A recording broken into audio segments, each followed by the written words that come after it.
proklamasi kami, bangsa Indonesia,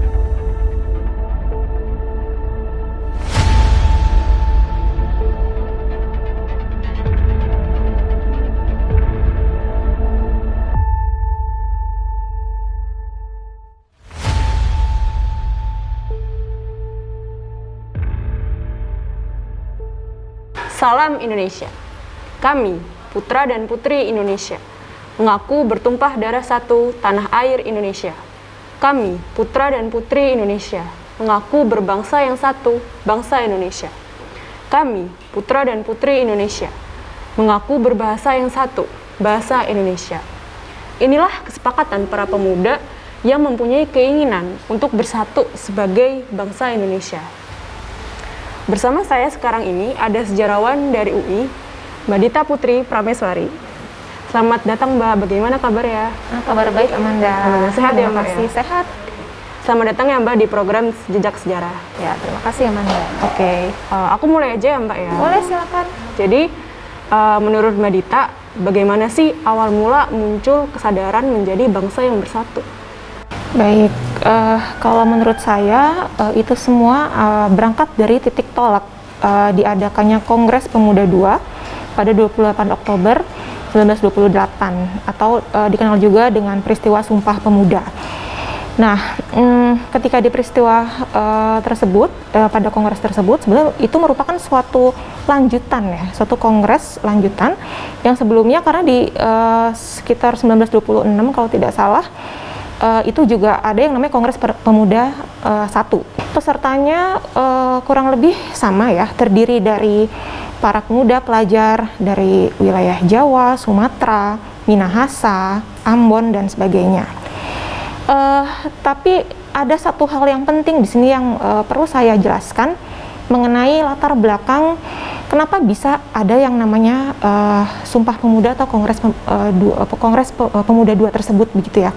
Nah, sebetulnya ini tidak lepas dari peran seorang tokoh nasional, yaitu peran dari Sugondo, di mana beliau sebetulnya mengadopsi ide dari pemikiran-pemikiran para pelajar yang sedang studi di Belanda ketika itu di bawah organisasi Perhimpunan Indonesia, yang salah satunya di situ juga ada Hatta ya, juga ada Muhammad Hatta. Meskipun Sugondo ini bukan merupakan bagian dari PI, tapi beliau merupakan orang yang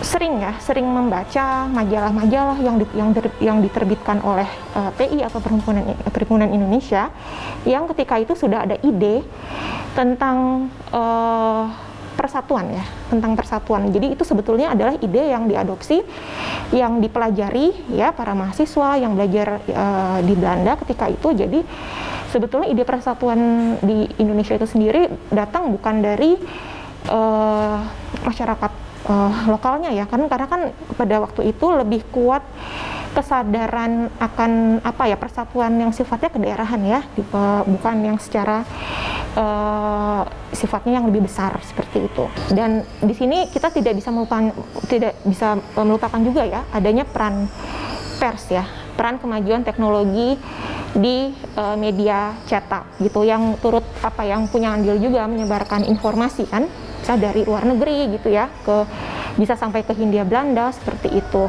Jadi kita kembali lagi di sini adanya Kongres Pemuda II atau kita lebih mengenalnya dengan sebutan Sumpah Pemuda, itu bisa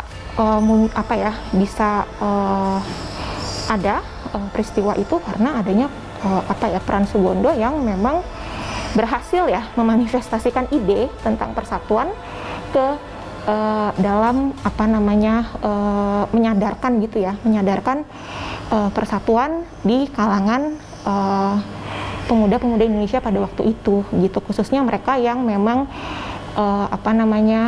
concern juga dengan misalnya pendidikan dan berlatar pendidikan yang baik juga gitu. Jadi seperti itu.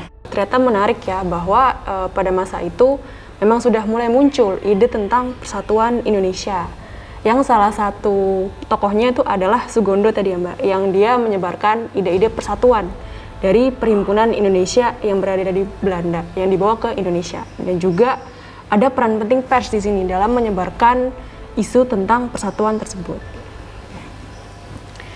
Benih-benih sebagai bangsa tersemai dengan cepat. Inilah yang menjadi pendorong kemerdekaan Indonesia. Karena kita satu Indonesia. Sekian episode kali ini, sampai jumpa di program Jejak Sejarah berikutnya.